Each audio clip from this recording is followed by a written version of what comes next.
జగన్మోహన్ రెడ్డి గారు నిన్న సత్యసాయి జిల్లాలో పర్యటనలో భాగంగా పోలీసు మీద చేసినటువంటి వ్యాఖ్యలు నిజంగా అత్యంత దారుణమైనటువంటివి. ఆ రకమైనటువంటి భాషని ఒక మాజీ ముఖ్యమంత్రి స్థాయిలో మాట్లాడడము అనంటే ఆయన సంస్కారం ఏంటి అనేటువంటిది అర్థమవుతోంది.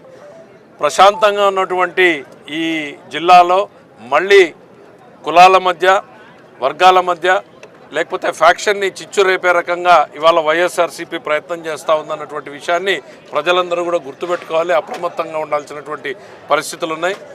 ఒక గ్రామంలో జరిగినటువంటి సంఘటనని ఇదేదో రాష్ట్రంలో రెడ్ బుక్ రాజ్యాంగం అంటూ విస్తృతంగా ఒక అపోహలు, భయభ్రాంతుల్ని సృష్టించేటువంటి ప్రయత్నం చేయడం అనేటువంటిది బాధాకరం.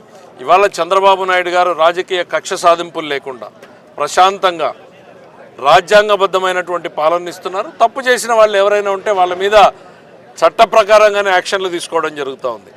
ఈరోజు ఎవరి మీదన్నా కేసులు పెడితే కేసులు విచారించి తప్ప కాదా అని చెప్పడానికి కోర్టులు ఉన్నాయి. తప్పు చేసిన వాళ్ళు జైలుకు పోతున్నారు, తప్పు చేయని వాళ్ళకి బెయిల్ వస్తున్నాయి. అంతేగాని ఇవాళ రాష్ట్రంలో ఎక్కడా కూడా పోలీసుల్ని స్వేచ్ఛాయుత వాతావరణంలో పనిచేసేటువంటి అవకాశం కల్పించినటువంటి ఏకైక ప్రభుత్వం చంద్రబాబు నాయుడు గారి ప్రభుత్వం.